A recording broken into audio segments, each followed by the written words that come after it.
Bismillahirrahmanirrahim. Assalamualaikum warahmatullahi wabarakatuh. Alhamdulillah. Nahmaduhu wa nasta'inuhu wa nastaghfiruh. Wa na'udzu billahi min syururi anfusina wa min sayyiati a'malina. May yahdihillahu fala mudhillalah wa may yudlilhu falan tajida lahu waliyyan mursyida. Asyhadu an la ilaha illallah wahdahu la syarikalah wa asyhadu anna Muhammadan abduhu wa rasuluh la nabiyya wa la rasula ba'dah. Ikhwati fillah, ma'asyiral hadirin wal hadirat, bapak-bapak, ibu-ibu, kaum muslimin dan muslimat yang dimuliakan Allah. Pantas kita bersyukur kepada Allah Subhanahu wa taala. Alhamdulillah, pada malam hari ini Allah masih memberikan kesempatan kepada kita bersama untuk sama-sama menikmati indahnya majelis ilmu. Kita diberikannya sehat, dan memang sehat itu luar biasa nikmatnya. Baru akan terasa nikmat sehat kalau seandainya kita sudah diuji dengan sakit. Oleh karena itu pantas Nabi mengatakan, jagalah sehat sebelum sakit. Malam hari ini nikmat sehat itu membuat kita hadir di rumah Allah. Tidak hanya itu, ada nikmat iman, dan jauh lebih berharga pula nikmat iman itu daripada nikmat sehat. Tidak ada artinya sehat kalau seandainya tidak dihiasi dengan iman. Sakit tidak apa-apa, asal tetap beriman. Dua nikmat itu malam hari ini ada. Kata Rasul, kalau dua nikmat itu diabaikan, pasti kita akan terpedaya. Ni'matani, ada dua nikmat, maghbunun fihi makatsiru minan nas. Banyak manusia yang terpedaya oleh dua nikmat itu. As-sihhatu farah, nikmat sehat dan nikmat waktu luang. Dan alhamdulillah sekali lagi sama-sama kita gunakan semua nikmat Allah untuk mendekatkan diri kepada yang memberikan nikmat. Ikhwati billah, sebagai umat Nabi Muhammad sallallahu alaihi wasallam, maka sewajarnya pula kita banyak-banyak bersalawat, banyak-banyak bersalam. Kita doakan, kita berikan doa-doa baik untuk dia yang sangat kita cintai. Dan yang paling pantas untuk kita berikan cinta kita setelah Allah itu adalah Rasulullah sallallahu alaihi wasallam. Kenapa demikian? Karena cinta kepada beliau itu cinta yang menyelamatkan kita di hari mahsyar. Cinta kepada Nabi adalah cinta yang membuat kita bahagia di hari yang sulit, yang dengannya kita bisa mendapatkan syafaat dari beliau. Mudah-mudahan semua kita insya Allah nanti pada hari itu Allah izinkan kita untuk mendapatkan syafaat dari Rasulullah sallallahu alaihi wasallam. Amin, amin ya rabbal alamin. Ikhwati fillah, ma'asyiral hadirin wal hadirat, rahimani Allahu wa iyyakum. Kembali malam hari ini kita melanjutkan kajian tauhid, kajian akidah, yang dalam hal ini subbahasannya adalah berkaitan dengan al-asma was sifat, nama-nama dan sifat-sifat yang dimiliki oleh Allah Subhanahu wa ta'ala. Alhamdulillah sudah banyak poin-poin dari sifat dan nama-nama yang kita pelajari. Namun untuk malam hari ini kita akan membahas satu sifat yang dimiliki oleh Allah Subhanahu wa taala yang semua kita wajib untuk mengimaninya. Kalau subbahasannya judulnya di sini Dzikru ma yustadallu bihi minal kitabi wal athari ala anna Allah ta'ala lam yazal mutakalliman. Jadi banyak ayat-ayat dalam Al-Quran atau hadis-hadis dari Nabi kita yang menunjukkan bahwa sesungguhnya Allah Subhanahu wa taala lam yazal mutakalliman. Dia memiliki sifat kalam. Kalam itu berbicara. Berarti Allah bisa berbicara. Jawabannya bisa. Kapan? Kapan dia kehendaki. Seperti apa? Seperti apa yang dia kehendaki. Kita tidak akan pernah tahu, karena hanya Allah yang tahu. Tentang apa? Tentang apa yang dia inginkan. Kita tidak bisa ikut campur. Jadi Allah punya sifat kalam, dan dia bisa berbicara mata sya'a, kaifa sya'a, kapan dia kehendaki, seperti apa dia kehendaki, itu urusan Allah Subhanahu wa ta'ala. Kenapa ini menjadi bagian penting dalam kajian asma wa sifat? Karena kalau kita tengok perdebatan-perdebatan yang ada pada aliran-aliran kalam, banyak di antara golongan aliran-aliran kalam itu yang menolak sifat Allah seperti itu. Siapa contoh yang menolak? Mu'tazilah. Mu'tazilah dia menolak sifat kalam bagi Allah. Sifat ikhtiyariyah. Allah kalau dia ingin berbicara, berbicara. Itu Mu'tazilah tidak bisa menerima. Kenapa dia tidak bisa menerima? Sama tu jawab. Bila nak bercerita. Bila nak diam. Maka Mu'tazilah, Jahmiyah itu di antara mereka-mereka yang menolak bahwa Allah katanya tidak punya sifat kalam. Itu apa aja ayat-ayat dalam Quran? Ada pentakwilan-pentakwilannya oleh mereka.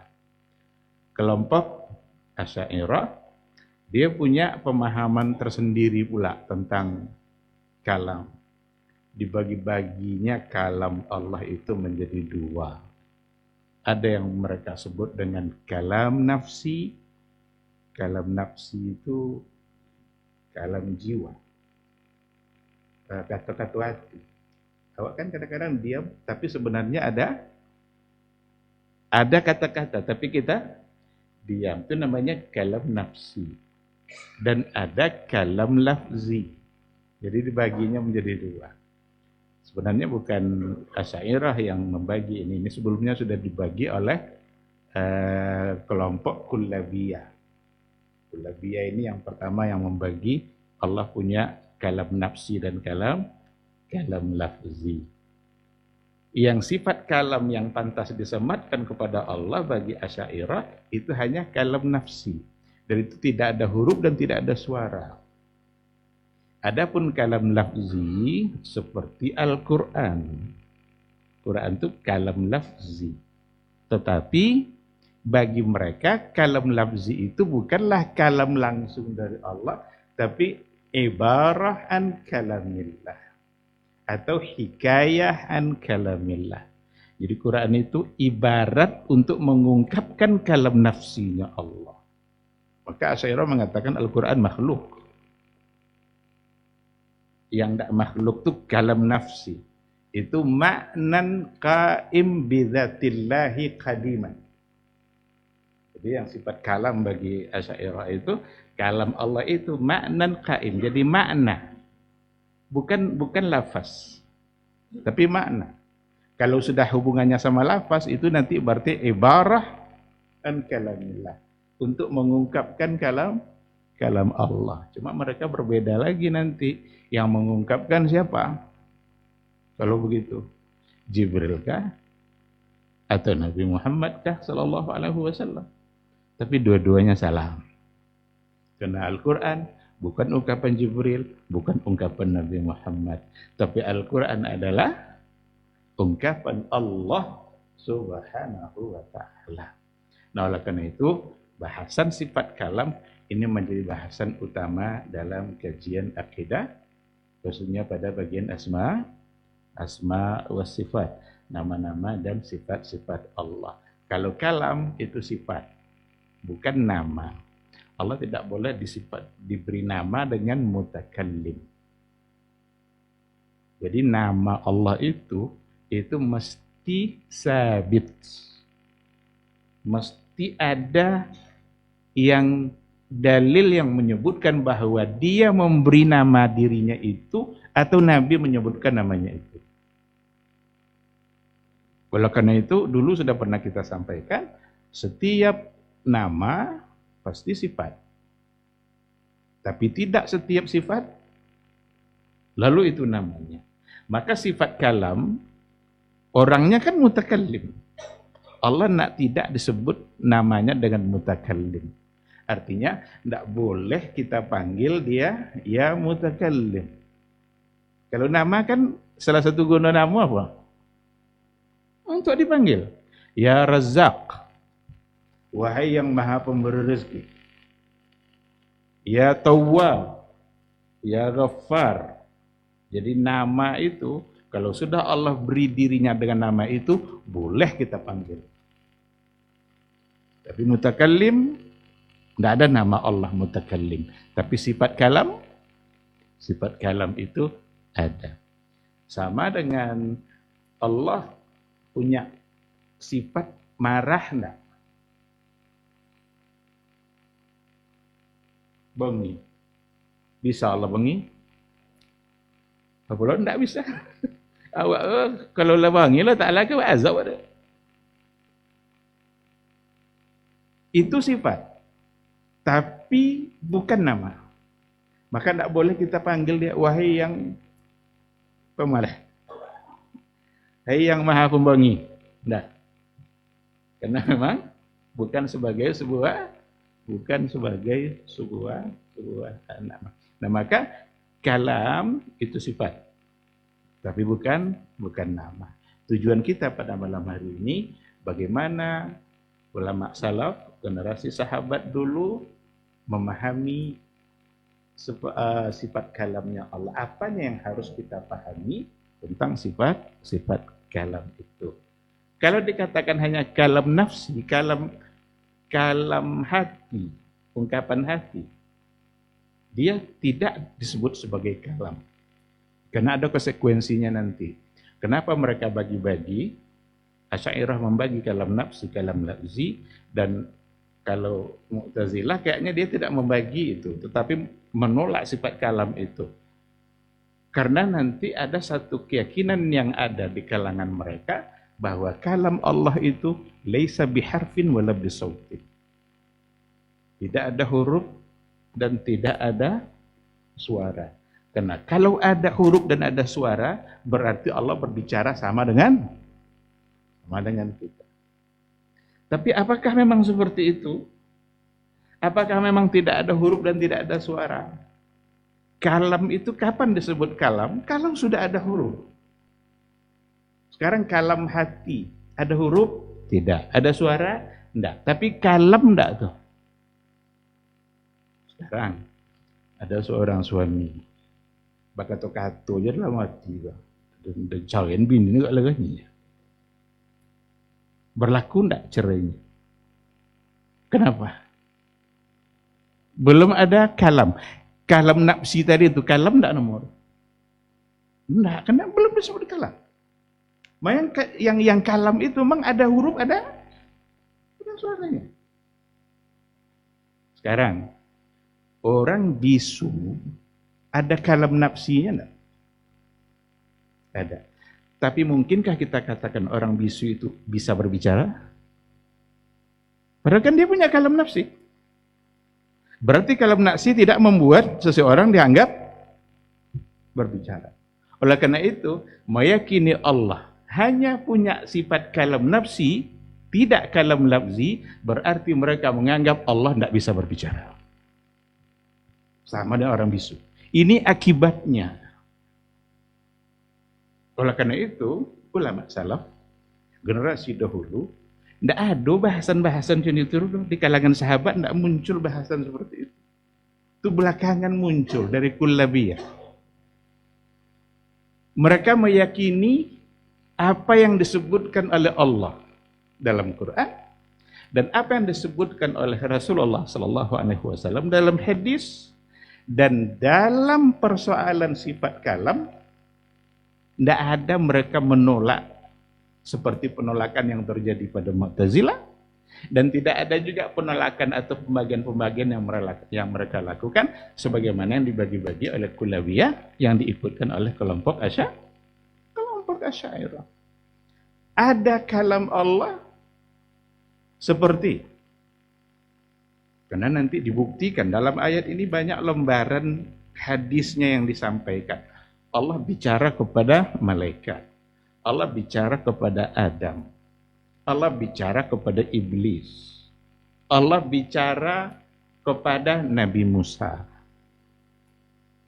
Coba ketika Allah bicara kepada Nabi Musa, disuruhlah Allah Nabi Musa itu untuk melepaskan sandalnya.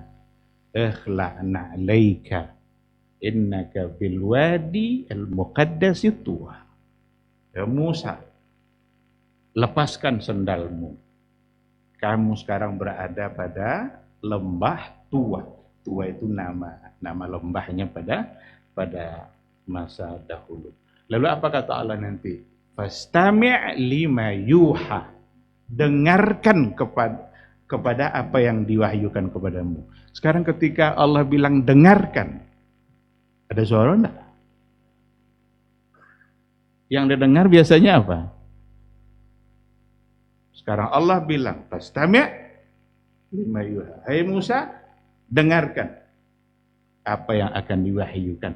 Innani anallah. Sesungguhnya saya adalah Allah. La ilaha illa ana fa'budni wa aqimus salata li dzikri. Enggak ada yang pantas disembah kecuali saya, maka sembahlah saya saja. Kata-kata ini didengar enggak oleh Nabi Musa? Karena Allah bilang fastami' lima yuha. Apa kata orang Mu'tazilah? Kata orang Mu'tazilah, Allah itu menciptakan suara yang diletakkan pada pohon, dan pohon itu yang berbicara. Masuk di akal? Ini kata orang Mu'tazilah. Terus ketika ada ungkapan innani anallah, sesungguhnya saya adalah Allah, itu pohon ya. Tidak ada yang berbicara di sini kecuali hanya Allah. Kan dia bilang innani anallah, sesungguhnya saya adalah Allah. La ilaha illa ana. Andaikan ini suara yang diciptakan oleh Allah, lalu disuruh pohon yang berbicara, berarti ana di situ jadinya adalah pohon. Itu menyembah pohon. Jadi akan ada banyak kekeliruan.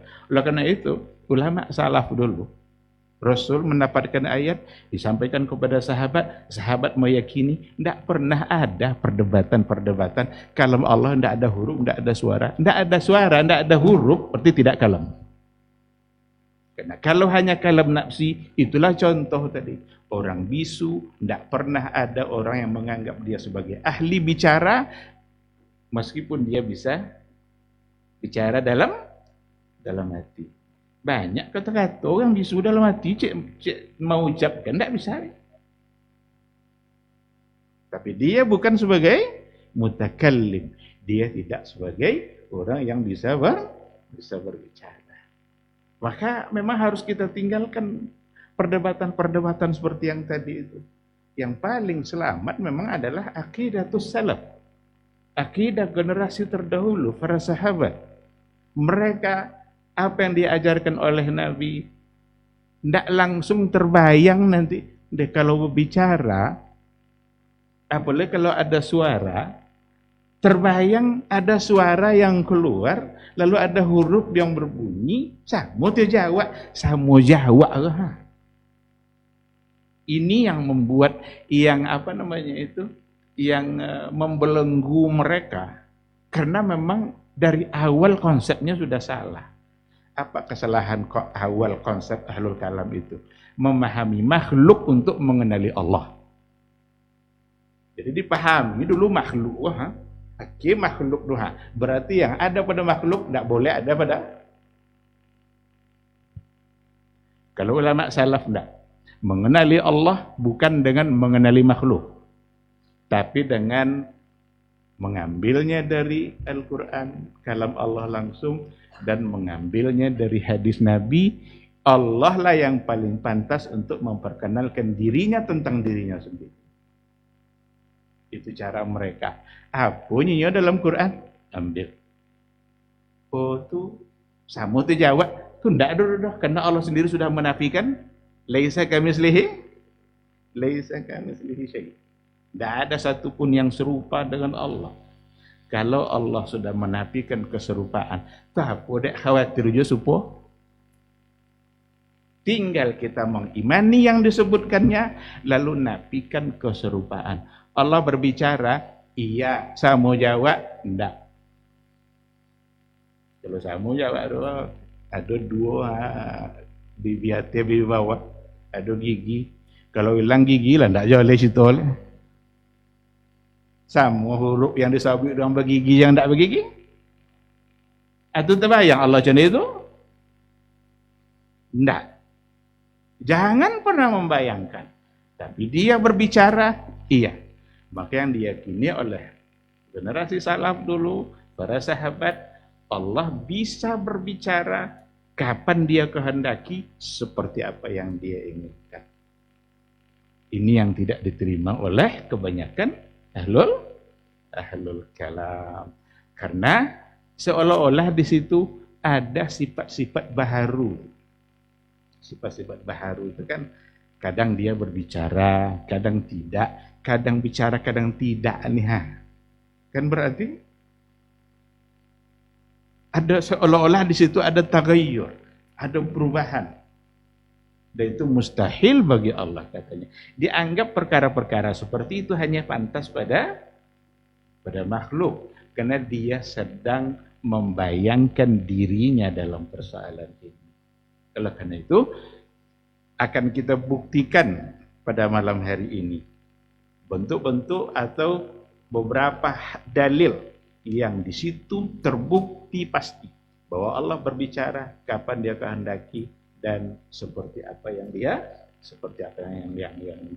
kehendaki. Seperti apanya itu tidak ada yang tahu kecuali hanya Allah Subhanahu wa taala. Contoh pertama, baik ayat maupun hadis yang mengatakan bahwa sesungguhnya Allah Subhanahu wa taala berbicara mengkhitab Adam.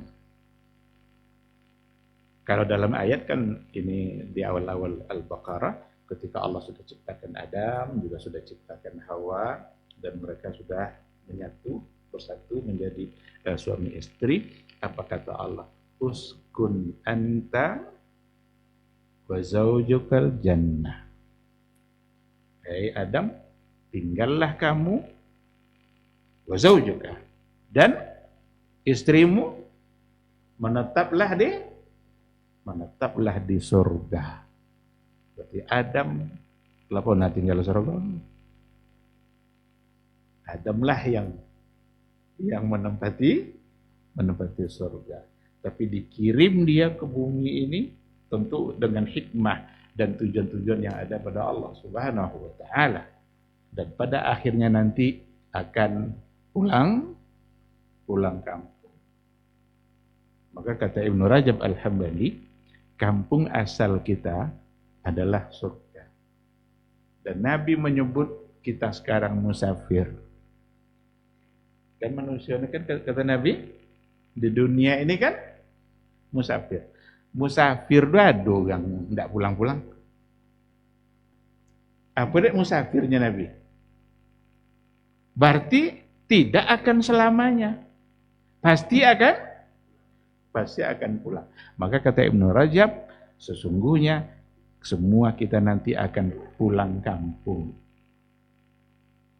Mana kampung? Mudah-mudahan kita pulang ke kampung surga. Nya dua kampung sedang sudu. Acik Serogo, acik neraka. Anak pulang kampung mana, Pak? Pilih udah gini. Atur je lah di masing-masing. Kau nak pulang kampung ke neraka, buat banyak-banyak dosa. Tapi kok nak pulang kampung ke Serogo? Ambil langkah-langkahnya. At-tabayyana rusydu minal ghayy. La jole sodonya Allah Ta'ala. Mana yang baik, mana yang buruk, mana yang hak, mana yang batil. Sekarang, ketika Allah mengatakan uskun anta wa zaujukal jannah. Ini kalam Allah. Ada huruf. Ada hurufnya. Uskun anta wa zaujukal jannah. Tidak akan disebut kalam kalau tidak ada huruf ini. Ini perkara gaib. Ini masalah gaib. Dalam artian, sekarang kalau ditanya, kira-kira dulu ketika Allah mengatakan kepada Adam, uskun anta wa zaujukal jannah. Apakah Adam mendengarkan suara itu? Tidak perlu sebenarnya dipanjang perdebatan. Secara zahir ini adalah ungkapan yang Allah memerintahkan Adam untuk tinggal di sana. Tidak bekok sudah azhar. Hah? Hilang kau bilang.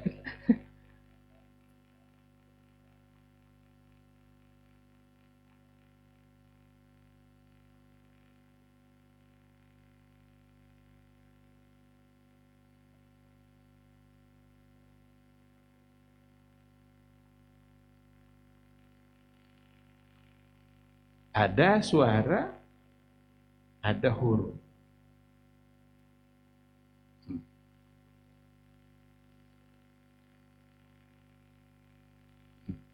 Sekarang ketika Jibril menyampaikan wahyu pertama. Apa wahyu pertama?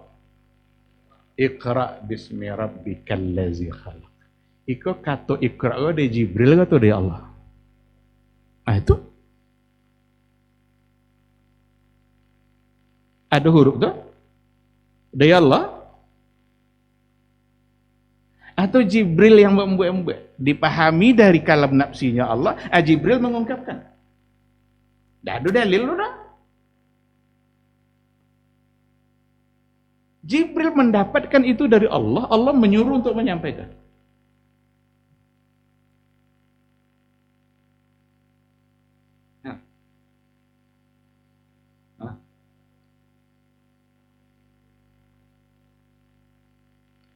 Jibril tidak menambah, tidak mengurangi.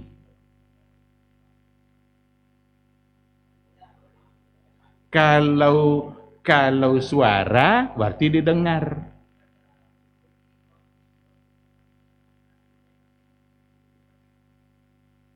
Tidak. Yang jelas Jibril menyampaikan. Iqra'nya Jibril. Dan tidak pandai baca orangnya.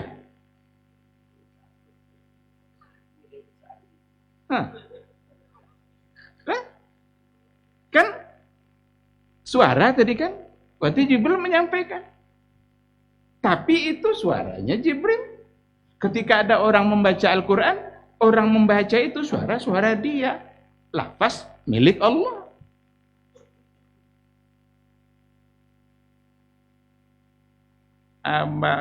Batilawala kari-kari arwah hendak kenek melengok-lenggok orang.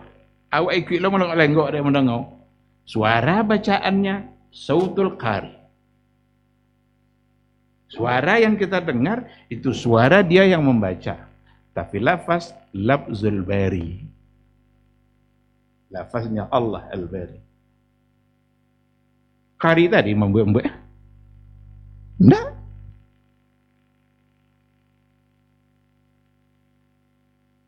Boleh?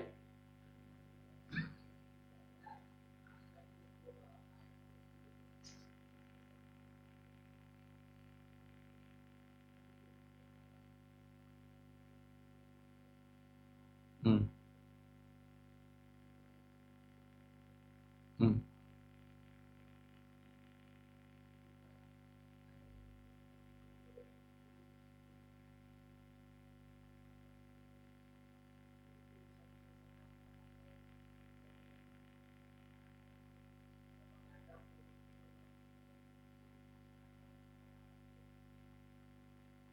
Yang disuruh tulis itu sesuatu yang ada huruf atau enggak?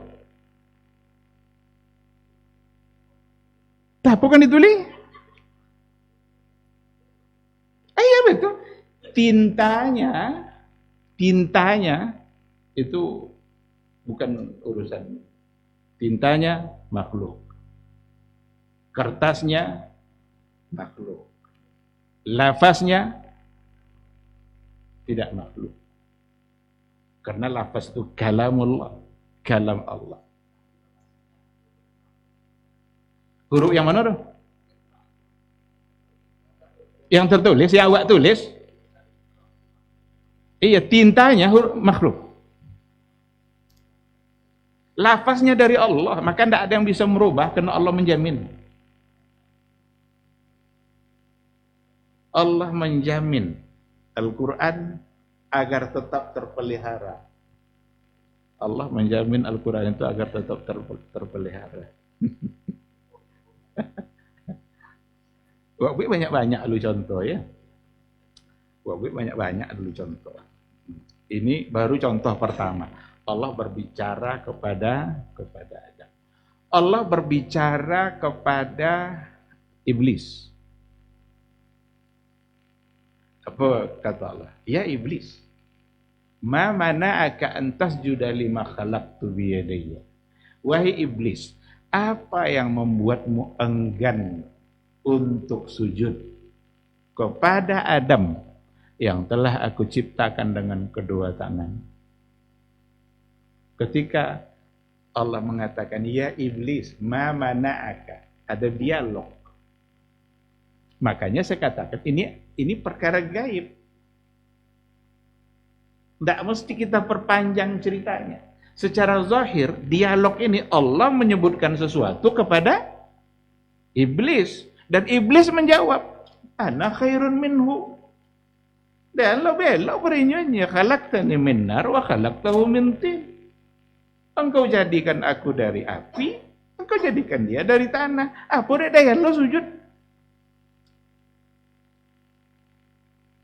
Maka sahabat dulu tidak ada yang mempertanyakan itu, tidak ada yang meragukan.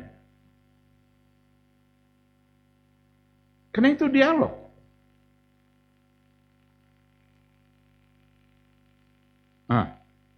Ada hadis. Ketika adanya panjang, saya ambil yang hubungannya sama kita. Ketika Allah sudah selesai menciptakan Adam, falamma khalaqahu Allah, ketika Allah telah selesai menciptakan Adam, Allah menyuruh Adam itu idhab fasallim ala ulaika nafar wahum nafarum minal malaikati julusun fasma' ma yujibuna. Apa kata Allah kepada Adam setelah Allah sempurna diciptakan, setelah selesai diciptakan Adam tuh lah jadi orang, lah jadi manusia. Apa kata Allah kepada Adam? Wahai Adam, idhab, pergilah kamu ke sekelompok orang itu, fasallim alaih, maka ucapkanlah salam kepada mereka, dan mereka di sini adalah malaikat, dan dengarkan mayujibu, dengarkan oleh kamu apa jawaban mereka. Datanglah Adam, dan Adam mengucapkan assalamualaikum warahmatullah. Dijawab oleh malaikat, waalaikumsalam warahmatullah. Jadi ungkapan salam assalamualaikum itu lafaz iman. Tak bisa diganti-ganti selamat pagi. Kau enggak tiba pagi, selamat pagi, tiba sore, selamat sore. Kalau ungkapan selamat pagi, dari mana datang selamat tu? Ya, dulu tokoh nasional Islamnya. Samonya dunianya. Tidak apa juga ganti selamat pagi. Tidak, saya katakan tidak. Assalamualaikum itu lafaz iman. Adam yang pertama mengucapkan di hadapan para malaikat, dan malaikat menjawab. Jadi kalau le assalamualaikum Pak Sabwi, pertama jole sumber salam dulu dari siapa? Siapa datang? Dari siapa?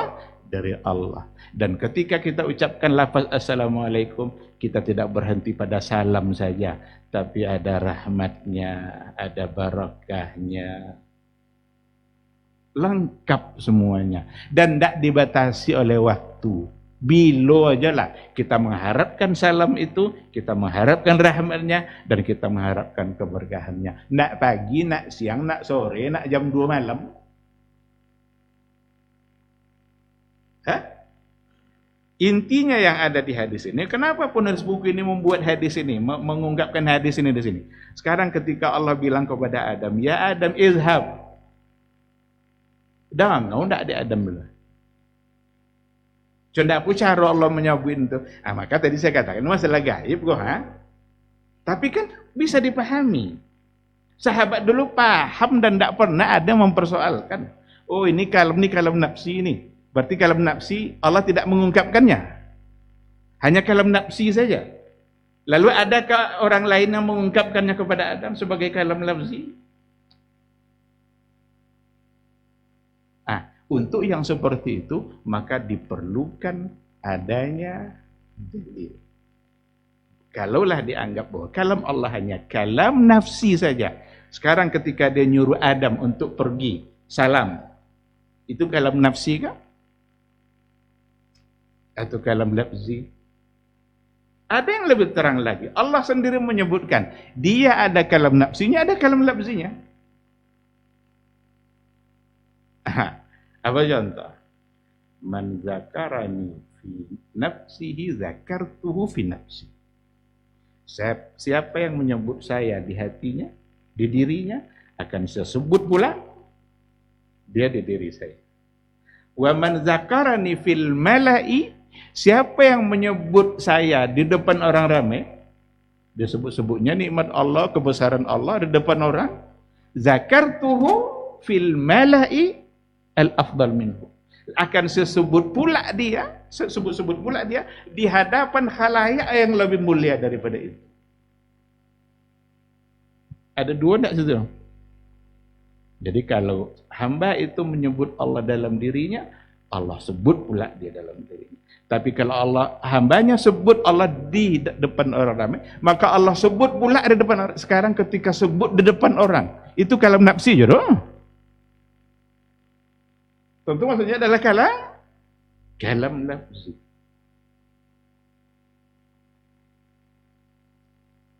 Ada hadis lain. Man qara'a harfan minal Qur'an. Siapa yang membaca satu huruf dari Al-Qur'an, falahu hasanah wal hasanatu bi asyri amsalha. Dia mendapatkan satu kebaikan dan satu itu berkelipatan menjadi dilipat gandakan menjadi 10.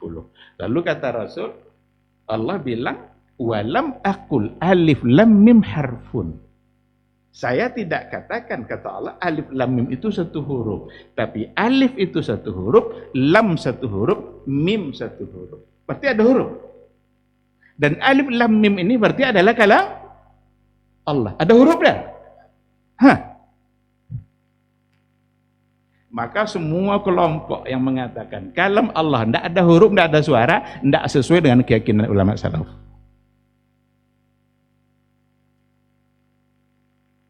Karena dalilnya jelas.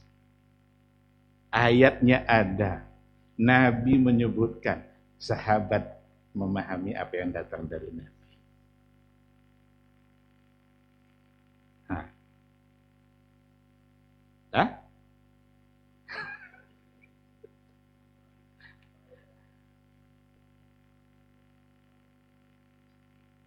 Firman Allah dengan hadis qudsi.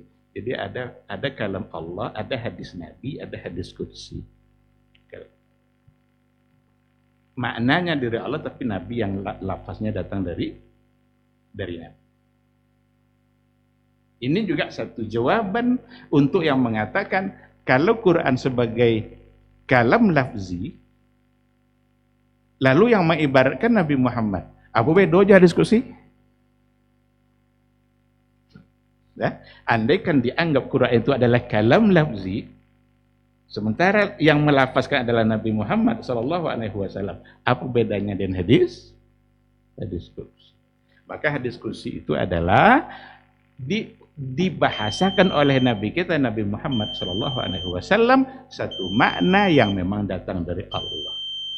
Salah satu dari contoh di sini disebutkan salah satu dari contoh hadis qudsi, inni haramtu zulma fala tadzalamu.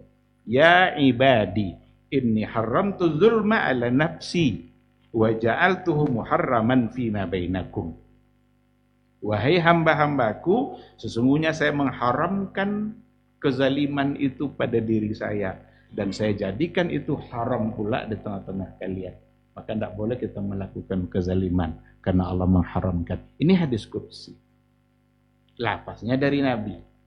Apa bedanya lagi dengan Quran? Hadis qudsi tidak boleh dibaca dalam salat. Kalau Al-Quran, itulah yang dibaca dalam salat. Hadis qudsi boleh dibaca sebanyak-banyaknya oleh orang yang sedang haid, orang yang sedang junub. Tapi Quran ada penjelasan hukumnya oleh para ulama terkait dengan Al-Quran. Hadis qudsi tidak diberi pahala untuk setiap huruf yang kita baca. Kalau Quran ada pahala. Jadi banyak perbedaannya antara Al-Quran dengan hadis qudsi. Contoh-contoh hadis kita sambung insyaallah setelah suara azan dikumandangkan. Wallahu subhanahu wa ta'ala a'lam.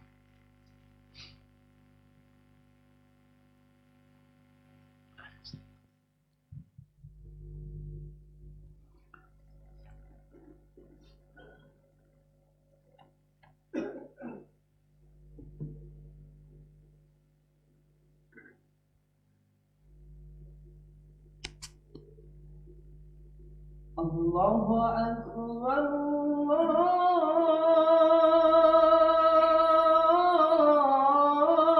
Allahu Akbar.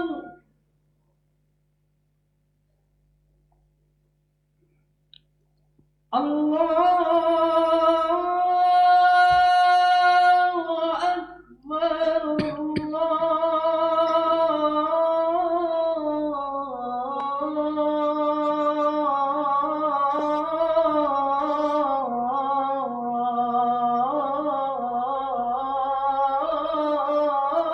Allahu Akbar.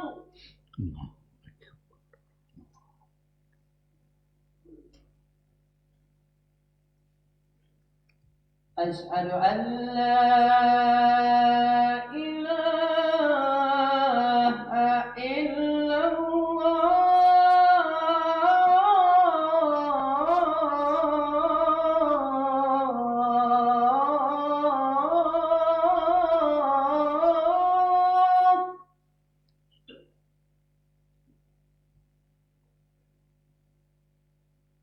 Asyhadu an la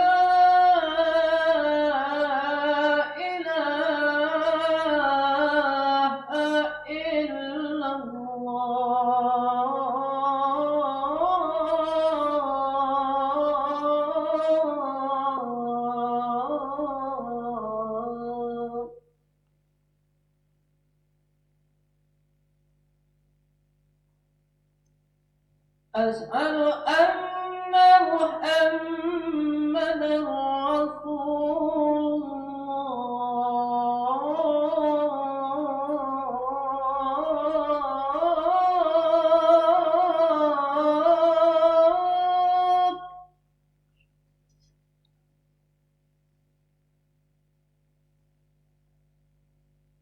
Asyhadu anna Muhammadan Rasulullah.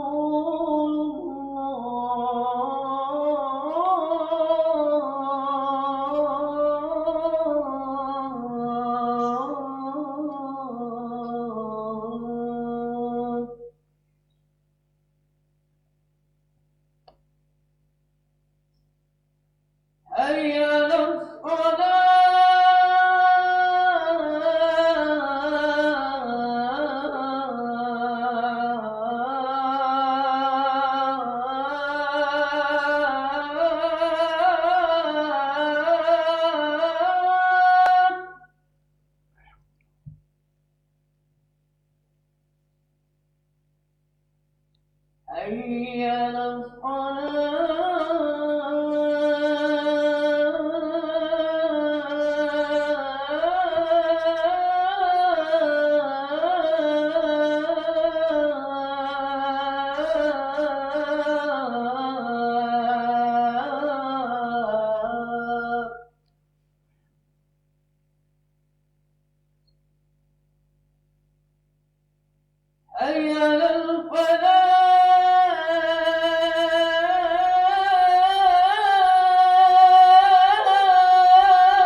Bismillahirrahmanirrahim. Alhamdulillah.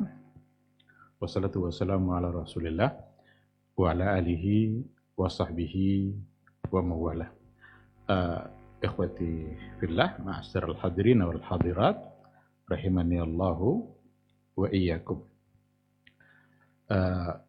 Kita lanjutkan sedikit beberapa contoh. Kita harus perbanyak contohnya untuk membuktikan bahwa sesungguhnya Allah Subhanahu wa taala dia punya sifat kalam dan dia bisa berbicara kapan dia kehendaki.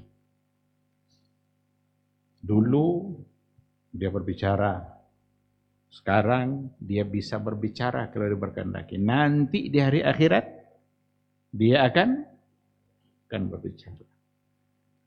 Dan itu bukanlah bagian dari perubahan yang menyebabkan ahlul kalam menolak. Karena kalau gitu ada perubahan nanti pada Allah. Dan Allah mustahil padanya ada sesuatu yang sifatnya hudus atau hadis, berubah. Itu tidak sama sekali membuat dianggap sebagai sebuah perubahan. Justru adanya sifat kalam, Allah bisa berbicara kapan dia kehendaki, itu bentuk dari kesempurnaan sifat kalam Allah. Andai kan kita menganggap bahwa tidak mungkin dia bicara sekarang dan nanti, berarti itu justru menunjukkan sifat kekurangan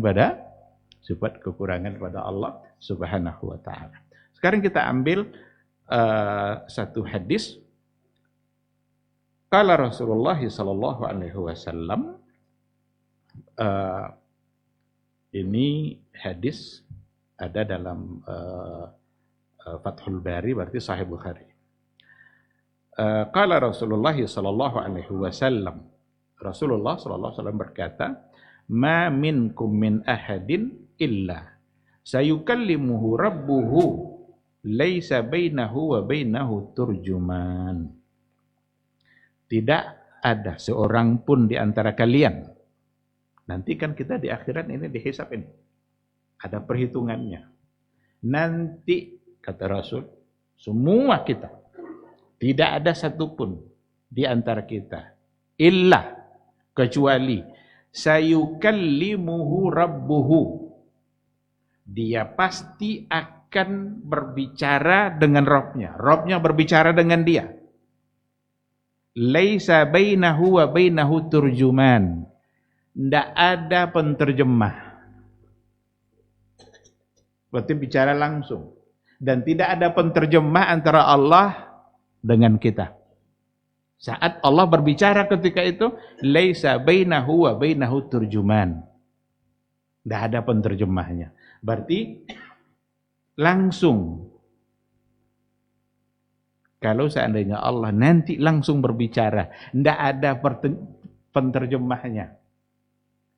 Kira-kira berbicara di sini maksudnya berbicara seperti apa?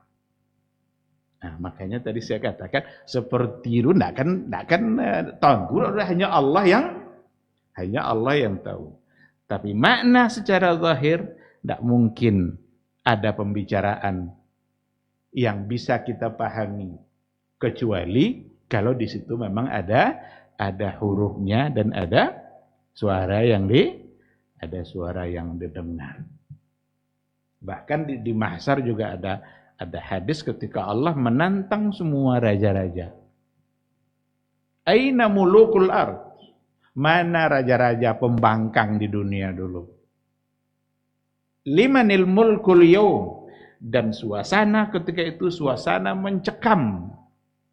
Tidak ada satupun yang berani berbicara. Illa man adzina lahur rahman. Kecuali yang diizinkan oleh Allah untuk berbicara. Semua ketakutan. Raja-raja yang sombong-sombong itu, Firaun, Namrud, Qarun, semua yang pembangkang-pembangkang itu gemetar semuanya.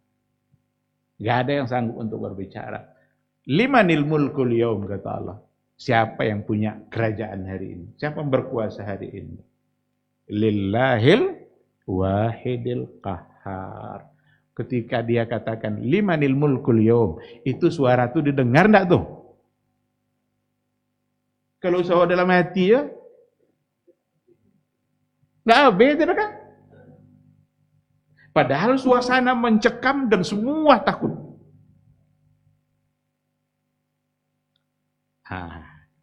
Jadi nanti di akhirat pun Allah akan berbicara dan kalamnya bisautin wa biharfin. Ada suara dan ada huruf. Satu contoh lain biar nanti kita bisa bertanya jawab. Allah berbicara dengan Jibril. Apa hadisnya? Hadisnya dari Nabi Shallallahu Alaihi Wasallam, datang dari Abu Hurairah dari Nabi Shallallahu Alaihi Wasallam. Innallaha, sesungguhnya Allah, idza ahabba abdan, apabila dia mencintai seorang hamba, dia nada itu nida apa? Menyeru. Dia memanggil atau menyeru. Qala, dan dia berkata, li Jibril. Jadi kalau Allah sudah mencintai seorang hamba, Allah berkata kepada Jibril. Apa kata Allah kepada Jibril? Inni uhibbu fulanan. Sungguh saya mencintai si fulan. Fa'ahibba. Maka cintai pula lah dia. Fayuhibbuhu Jibril. Maka Jibril ikut pula mencintainya. Fayaqulu li ahli sama. Dan Jibril berkata kepada ahlus sama, penduduk langit sana. Apa kata Jibril kepada penduduk langit? Innallaha yuhibbu fulanan fa'ahibbu. Sesungguhnya Allah mencintai si fulan itu, maka kalian semua harus ikut mencintainya. Maka mahal cinta Allah itu. Cinta Allah itu sungguh sangat mahal. Kalaulah kita bisa mendapatkan cinta Allah, dengarkan hadis ini baik-baik. Kalau Allah sudah mencintai seseorang, dipanggilnya Jibril. Ya Jibril, saya mencintai si fulan itu. Kamu wajib mencintainya. Dan akhirnya Jibril pun berseru kepada ahlus sama. Penduduk langit itu dipanggil Jibril. Wahai ahlus sama, Allah mencintai si fulan. Fa'ahibbu, kalian harus ikut mencintainya. Mudah-mudahan kita semua menjadi orang dicintai oleh Allah Subhanahu wa taala. Taati dia. Laksanakan perintahnya. Tinggalkan larangannya. Itu cara untuk meraih cinta Allah. Dan cinta Allah itu sungguh sangat mahal. Ikhwati fillah, ma'asyiral hadirin wal hadirat, rahimani Allah wa iyyakum. Kenapa hadis ini dimasukkan oleh penulis buku? Karena ada hubungannya dengan sifatul kalam. Ada hubungan dengan sifat kalam. Apa hubungannya? Nada, dia memanggil, dia menyeru. Sekarang pertanyaannya, aduh bau dalam hati. Apa tidak datang-tangnya dan imbau dalam hatinya ada. Jadi lewat di jalan pemoha, nampak kawan, wa imbau dalam hati. Itu imbau tu. Yang namanya nada, memanggil dan ada suara. Makanya hadis ini menjadi syahid oleh penulis, menjadi bukti bahwa Allah punya kalam dan kalamnya ada suara. Maka tertolak semua pendapat kelompok yang mengatakan bahwa kalamnya Allah tidak ada suara, tidak ada huruf. Hanya karena dianggap serupa dengan makhluk. Ikhwati fillah, ma'asyiral hadirin wal hadirat, rahimani Allahu wa iyyakum. Saya kira contoh-contoh kita sampaikan tadi mudah-mudahan terwakili untuk membuktikan bahwa Allah punya sifat kalam. Sifat kalam yang sangat sempurna. Hanya Allah yang tahu seperti apa caranya. Kapan dia kehendaki, dia bisa berbicara. Dulu, sekarang, sampai hari kiamat. Allah akan senantiasa bisa berbicara. Dan kalamnya Allah yang diyakini oleh ulama salaf, ada huruf dan ada suara. Sekira ini yang bisa kita sampaikan malam hari ini. Nanti masih terkait dengan itu tapi fokus pada tentang Al-Qur'annya. Nah, nanti kita coba pula bahas tentang kalam Allah yang diturunkan oleh Jibril alaihi salam. Nyambung nanti itu sama pertanyaan yang tadi itu. Apakah itu adalah makhluk atau tidak makhluk? Ini juga menjadi perdebatan yang ada di kalangan ulama kalam, tetapi semua terbantahkan oleh ulama salaf. Maka berakidahlah dengan benar, ambillah akidah dari Al-Quran dan dari hadis. Jangan kenali Allah dengan cara mengenali makhluk lebih dulu, setelah itu ditolak semua yang ada itu adanya pada Allah, maka kita akan menjadi keliru. Terima kasih. Silakan kalau seandainya ada pertanyaan.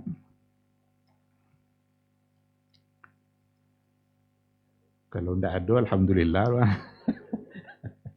Tidak berbahaya jawab boleh kan? Kalau ada.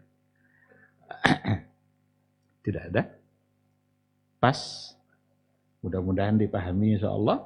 Semoga Allah selalu membimbing kita agar tetap istiqamah berada di atas akidah yang benar.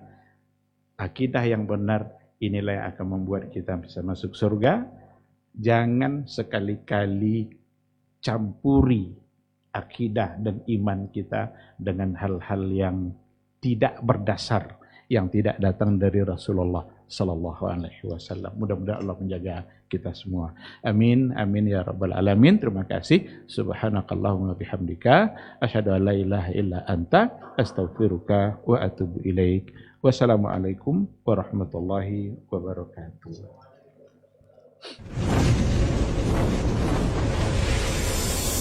Baba TV Sunnah.